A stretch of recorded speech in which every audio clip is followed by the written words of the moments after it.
Woe to the vanquished, was stern Breno's word, when sunk proud Rome beneath the Gallic sword. Woe to the vanquished, when his massive blade bore down the scale against her ransom weight, and on the field of fought in battle still, woe knows no limits save the victor's will. The Gauliad. I anxiously endeavored to distinguish Dougal among the victors. I had little doubt that the part he had played was assumed, on purpose to lead the English officer into the defile, and I could not help admiring the address with which the ignorant, and apparently half-brutal savage, had veiled his purpose, and the affected reluctance with which he had suffered to be extracted from him the false information which it must have been his purpose from the beginning to communicate. I foresaw we should incur some danger on approaching the victors in the first flush of their success, which was not unstained with cruelty, for one or two of the soldiers, whose wounds prevented them from rising, were poniarded by the victors, or rather by some ragged Highland boys who had mingled with them. I concluded, therefore, it would be unsafe to present ourselves without some mediator, and as Campbell, whom I now could not but identify with the celebrated freebooter Rob Roy, was nowhere to be seen, I resolved to claim the protection of his emissary, Dougal. After gazing everywhere in vain, I at length retraced my steps to see what assistance I could individually render to my unlucky friend, when, to my great joy, I saw Mr. Jarvie delivered from his state of suspense, and though very black in the face, and much deranged in the garments, safely seated beneath the rock, in front of which he had been so lately suspended. I hastened to join him and offer my congratulations, which he was at first far from receiving in the spirit of cordiality with which they were offered. A heavy fit of coughing scarce permitted him breath enough to express the broken hints which he threw out against my sincerity.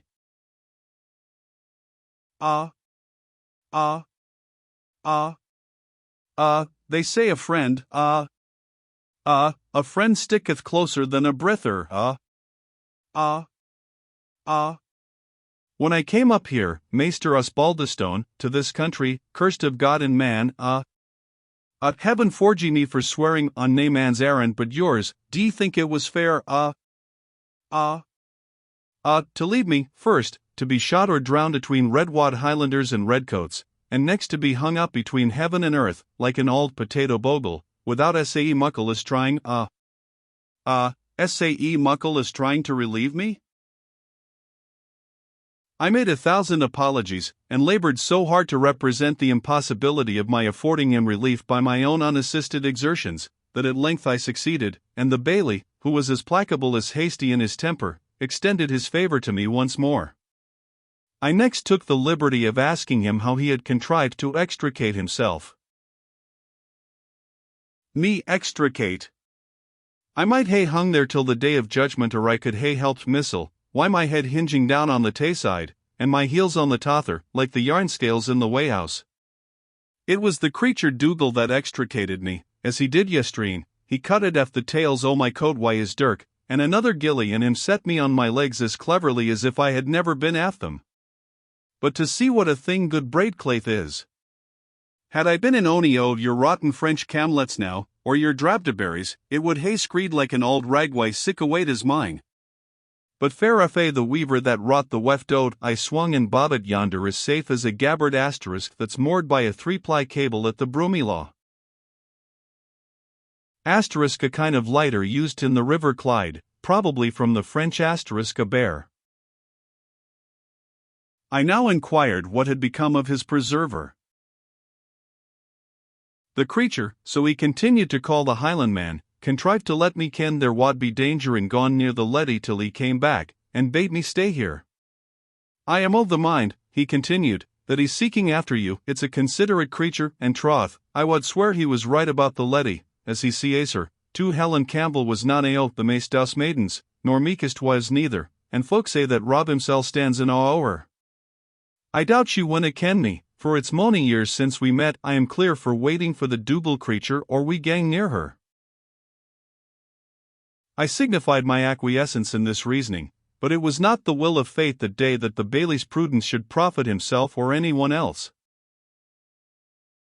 Andrew Fairservice, though he had ceased to caper on the pinnacle upon the cessation of the firing, which had given occasion for his whimsical exercise, continued, as perched on the top of an exposed cliff, too conspicuous an object to escape the sharp eyes of the Highlanders, when they had time to look a little around them.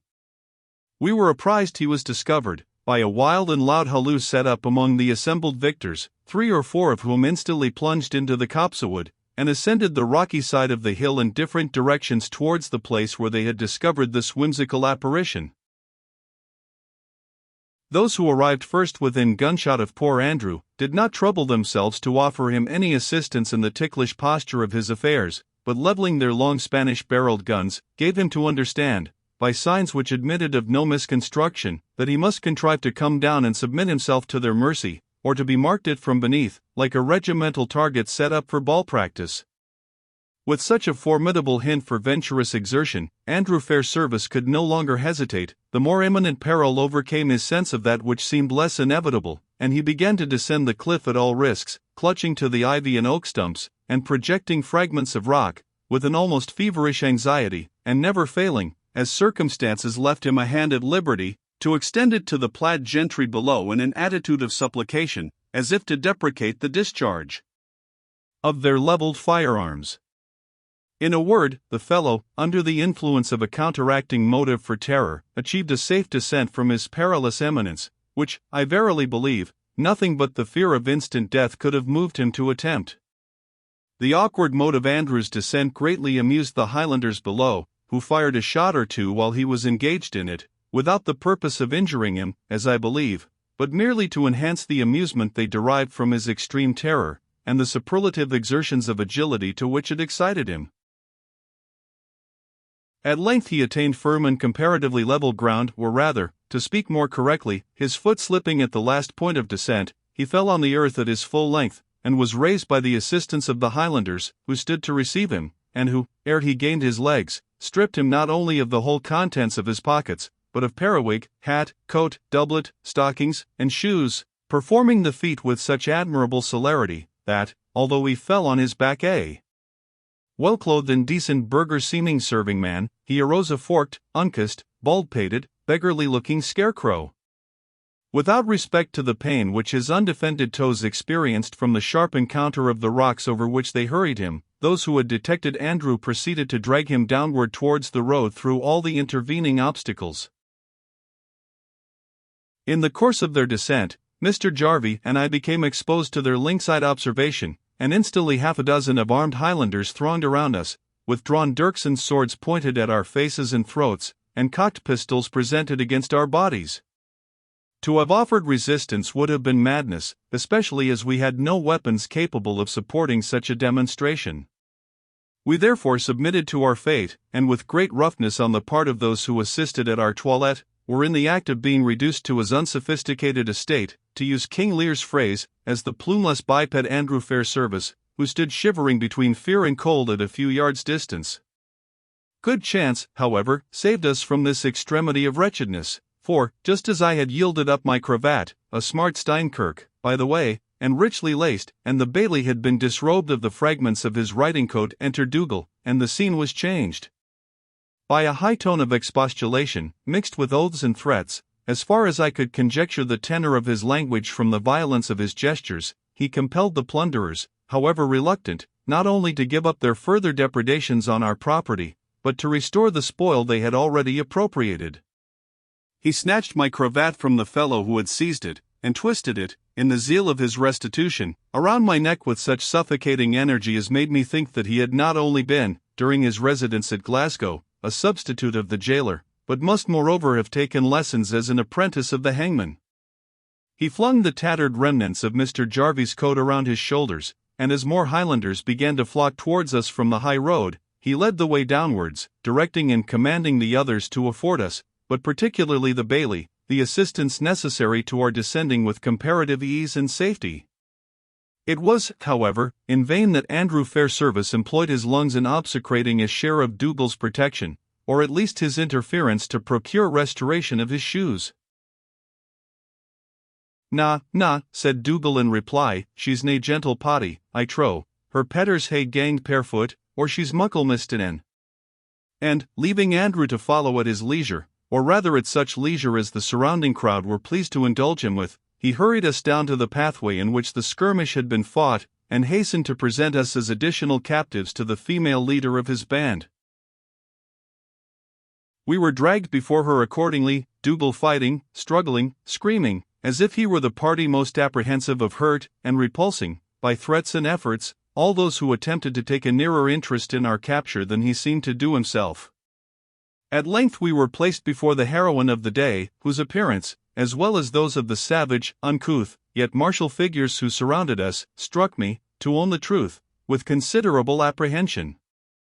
I do not know if Helen MacGregor had personally mingled in the fray, and indeed I was afterwards given to understand the contrary, but the specks of blood on her brow, her hands and naked arms, as well as on the blade of her sword which she continued to hold in her hand, her flushed countenance, and the disordered state of the raven locks which escaped from under the red bonnet and plume that formed her headdress, seemed all to intimate that she had taken an immediate share in the conflict.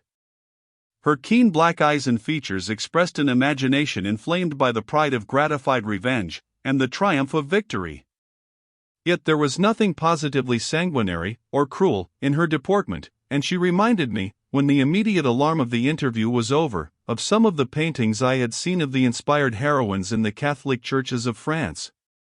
She was not, indeed, sufficiently beautiful for a Judith, nor had she the inspired expression of features which painters have given to Deborah, or to the wife of Heber the Kenite, at whose feet the strong oppressor of Israel, who dwelled in Harosheth of the Gentiles, bowed down, fell, and lay a dead man.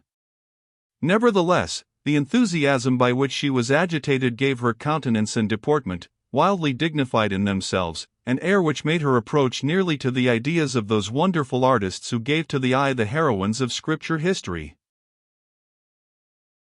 I was uncertain in what terms to accost a personage so uncommon, when Mr. Jarvie, breaking the ice with a preparatory cough, for the speed with which he had been brought into her presence had again impeded his respiration, addressed her as follows: N.C. I am very happy to have this joyful opportunity. A quaver in his voice strongly belied the emphasis which he studiously laid on the word joyful. This joyful occasion, he resumed, trying to give the adjective a more suitable accentuation, to wish my kinsman Robin's wife a very good morning. How's a ye? By this time he had talked himself into his usual jog-trot manner, which exhibited a mixture of familiarity and self-importance. How's a ye this lang time? Ye'll hae forgotten me, Mrs. MacGregor Campbell, as your cousin, but ye'll mind my father, Deacon Nicol Jarvie, in the Sot Market o' Glasgow. An honest man he was, and responsible, and respected you and yours. Say, as I said before, I am right glad to see you, Mrs. MacGregor Campbell, as my kinsman's wife. I would crave the liberty of a kinsman to salute you, but that your gillies keep such a doleful fast haud o' my arms, and, to speak heaven's truth and a magistrate's, ye wadna be the war of a cogfu o' water before ye welcomed your friends. There was something in the familiarity of this introduction which ill-suited the exalted state of temper of the person to whom it was addressed, then busied with distributing dooms of death, and warned from conquest in a perilous encounter. What fellow are you, she said, that dare to claim kindred with the MacGregor, and neither wear his dress nor speak his language? What are you, that have the tongue and the habit of the hound, and yet seek to lie down with the deer? I dinna ken, said the undaunted Bailey, if the kindred has ever been will read out to you yet, cousin, but it's kenned, and can be proved. My mother, Elspeth MacFarlane, was the wife of my father, Deacon Nicol Jarvie, peace be wi' them baith, and Elspeth was the daughter of Parlane MacFarlane, at the Shealing o' Loch Sloy. Now, this Parlane MacFarlane, as his surviving daughter Maggie MacFarlane, alias MacNab, wha married Duncan MacNab Ostuck of Rallichan, can testify, stood as near to your goodman, Robert MacGregor, as in the fourth degree of kindred. 4. The virago lopped the genealogical tree, by demanding haughtily, if a stream of rushing water acknowledged any relation with the portion withdrawn from it for the mean domestic uses of those who dwelt on its banks. Vera true, kinswoman, said the Bailey, but for a' that, the burn wad be glad to hae the mildam back again in simmer, when the chucky stains are white in the sun. I ken well enough you Hieland folk caught us Glasgow people light and cheap for our language and our clays, but everybody speaks their native tongue that they learned in infancy, and it would be a daft-like thing to see me wind my fat wayman a short Hieland coat, and my poor short huffs gartered below the knee, like ane o' your lang-legged gillies. Mayor by token, kinswoman, he continued, in defiance of various intimations by which Dougal seemed to recommend silence, as well as of the marks of impatience which the Amazon evinced at his loquacity, I wad hae ye to mind that the king's errand whiles comes in the cadger's gate, and that, for as high as ye may think o' the goodman, as it's right every wife should honour her husband, there's scripture warrant for that, yet as high as ye haud him, as I was saying, I hae been serviceable to Rob. Ere now, for by a set o' purlins I sent yourself when ye was gone to be married, and when Rob was an honest will-doing drover, and none out this unlawful work, why fighting, and flashes, and fluffgibs, disturbing the king's peace and disarming his soldiers. He had apparently touched on a key which his kinswoman could not brook. She drew herself up to her full height, and betrayed the acuteness of her feelings by a laugh of mingled scorn and bitterness. Yes, she said, you, and such as you, might claim a relation to us, when we stoop to be the paltry wretches fit to exist under your dominion, as your hewers of wood and drawers of water, to find cattle for your banquets, and subjects for your laws to oppress and trample on. But now we are free by the very act which left us neither house nor hearth, food nor covering, which bereaved me of all, and makes me groan when I think I must still cumber the earth for other purposes than those of vengeance. And I will carry on the work, this day has so well commenced, by a deed that shall break all bands between MacGregor and the Lowland churls. Here Allan Dougal bind these Sassenachs neck and heel together, and throw them into the Highland loch to seek for their Highland kinsfolk. The Baillie, alarmed at this mandate, was commencing an expostulation, which probably would have only inflamed the violent passions of the person whom he addressed, when Dougal threw himself between them, and in his own language, which he spoke with a fluency and rapidity strongly contrasted by the slow, imperfect, and idiot-like manner in which he expressed himself in English, poured forth what I doubt not was a very animated pleading in our behalf. His mistress replied to him, or rather cut short his harangue, by exclaiming in English, as if determined to make us taste in anticipation the full bitterness of death, base dog, and son of a dog, do you dispute my commands? Should I tell you to cut out their tongues and put them into each other's throats, to try which would their best knap south ron, or to tear out their hearts and put them into each other's breasts, to see which would their best plot treason against the MacGregor, and such things have been done of old in the day of revenge, when our fathers had wrongs to redress? Should I command you to do this, would it be your part to dispute my orders? To be sure, Dougal replied, with accents of profound submission, her pleasure soul be done, tats but reason. But in it word tat is, and it could be thought the same to her to coo the ill-ford loon of ta redcoat captain, and him's corporal cramp, and twa 30 the redcoats, into the loch, herself wad dood why muckle mair great satisfaction than to hurt ta honest civil shentlemans as were friends to the Gregorak, and came up on the chief's assurance, and not to do no treason. As herself could testify. The lady was about to reply, when a few wild strains of a pibroch were heard advancing up the road from Aberfoyle, the same probably which had reached the ears of Captain Thornton's rearguard, and determined him to force his way onward rather than return to the village, on finding the pass occupied. The skirmish being of very short duration, the armed men who followed this martial melody had not, although quickening their march when they heard the firing, been able to arrive in time sufficient to take any share in the rencontre. The victory, therefore, was complete without them, and they now arrived only to share in the triumph of their countrymen. There was a marked difference betwixt the appearance of these newcomers and that of the party by which our escort had been defeated, and it was greatly in favour of the former. Among the Highlanders who surrounded the chieftainess, if I may presume to call her so without offence to grammar, were men in the extremity of age, boys scarce able to bear a sword, and even women, all, in short, whom the last necessity urges to take up arms, and it added a shade of bitter shame to the defection which clouded Thornton's manly countenance, when he found that the numbers and position of a foe, otherwise so despicable, had enabled them to conquer his brave veterans. But the 30 or 40 Highlanders who now joined the others, were all men in the prime of youth or manhood, active clean-made fellows, whose short hose and belted plaids set out their sinewy limbs to the best advantage. Their arms were as superior to those of the first party as their dress and appearance. The followers of the female chief had axes, scythes, and other antique weapons, in aid of their guns, and some had only clubs, daggers, and long knives. But of the second party, most had pistols at the belt, and almost all had dirks hanging at the pouches which they wore in front. Each had a good gun in his hand, and a broadsword by his side, besides a stout round target, made of light wood, covered with leather, and curiously studded with brass, and having a steel spike screwed into the center. These hung on their left shoulder during a march, or while they were engaged in exchanging fire with the enemy, and were worn on their left arm when they charged with sword in hand. But it was easy to see that this chosen band had not arrived from a victory such as they found their ill-appointed companions possessed of. The pibroch sent forth occasionally a few wailing notes expressive of a very different sentiment from triumph, and when they appeared before the wife of their chieftain, it was in silence, and with downcast and melancholy looks. They paused when they approached her, and the pipes again sent forth the same wild and melancholy strain. Helen rushed towards them with a countenance in which anger was mingled with apprehension. "What means this, Alistair?" she said to the minstrel. "Why a lament in the moment of victory? Robert, Hamish, where's the MacGregor? Where's your father?" Her sons, who led the band, advanced with slow and irresolute steps towards her, and murmured a few words in Gaelic, at hearing which she set up a shriek that made the rocks ring again, in which all the women and boys joined, clapping their hands and yelling as if their lives had been expiring in the sound.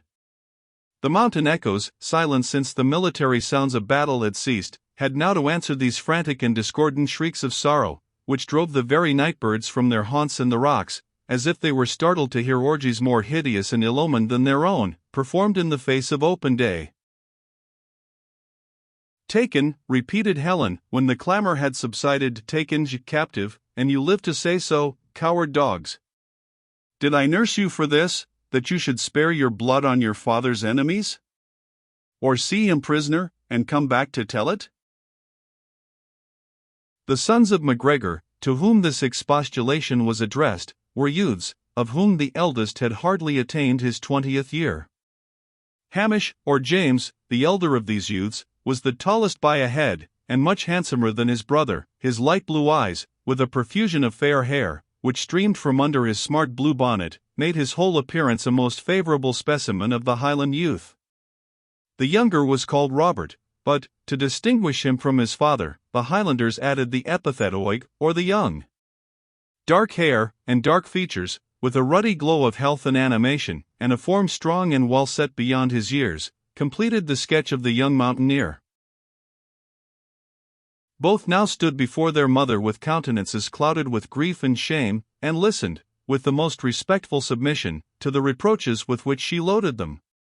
At length, when her resentment appeared in some degree to subside, the eldest, speaking in English, probably that he might not be understood by their followers, endeavored respectfully to vindicate himself and his brother from his mother's reproaches. "I was so near him as to comprehend much of what he said, and, as it was of great consequence to me to be possessed of information in this strange crisis, I failed not to listen as attentively as I could." The MacGregor, his son stated, had been called out upon a trysting with a Lowland Holion, who came with a token from. He muttered the name very low, but I thought it sounded like my own. The MacGregor, he said, accepted of the invitation, but commanded the Saxon who brought the message to be detained, as a hostage, that good faith should be observed to him. Accordingly he went to the place of appointment, which had some wild Highland name that I cannot remember, attended only by Angus Breck and little Rory, commanding no one to follow him. Within half an hour Angus Breck came back with the doleful tidings that the MacGregor had been surprised and made prisoner by a party of Lennox militia, under Galbraith of Garschattachin. He added, that Galbraith, on being threatened by MacGregor, who upon his capture menaced him with retaliation on the person of the hostage, had treated the threat with great contempt, replying, "Let each side hang his man, we'll hang the thief, and your Catherines may hang the gauger, Rob, and the country will be rid of two damned things at once, a wild Highlander and a revenue officer." Angus Breck, less carefully looked to than his master, contrived to escape from the hands of the captors, after having been in their custody long enough to hear this discussion, and to bring off the news. "And did you learn this, you false-hearted traitor," said the wife of MacGregor, "and not instantly rush to your father's rescue, to bring him off, or leave your body on the place?" The young MacGregor modestly replied, by representing the very superior force of the enemy, and stated, that as they made no preparation for leaving the country, he had fallen back up the glen with the purpose of collecting a band sufficient to attempt a rescue with some tolerable chance of success. At length, he said, the militiamen would quarter, he understood, in the neighbouring house of Gartartan, or the old castle in the port of Monteith, or some other stronghold, which, although strong and defensible, was nevertheless capable of being surprised, could they but get enough of men assembled for the purpose. I understood afterwards that the rest of the freebooters' followers were divided into two strong bands, one destined to watch the remaining garrison of Inversnaid, a party of which, under Captain Thornton, had been defeated, and another to show front to the Highland clans who had united with the regular troops and Lowlanders in this hostile and combined invasion of that mountainous and desolate territory, which lying between the lakes of Loch Lomond, Loch Katrine, and Loch Ard, was at this time currently called Rob Roy's, or the MacGregor country. Messengers were dispatched in great haste, to concentrate, as I supposed, their forces, with a view to the purposed attack on the Lowlanders, and the dejection and despair, at first visible on each countenance, gave place to the hope of rescuing their leader, and to the thirst of vengeance. It was under the burning influence of the latter passion that the wife of MacGregor commanded that the hostage exchanged for his safety should be brought into her presence. I believe her sons had kept this unfortunate wretch out of her sight, for fear of the consequences, but if it was so, their humane precaution only postponed his fate. They dragged forward at her summons a wretch already half dead with terror, in whose agonized features I recognized, to my horror and astonishment, my old acquaintance Morris. He fell prostrate before the female chief with an effort to clasp her knees, from which she drew back, as if his touch had been pollution, so that all he could do in token of the extremity of his humiliation was to kiss the hem of her plaid. I never heard entreaties for life poured forth with such agony of spirit.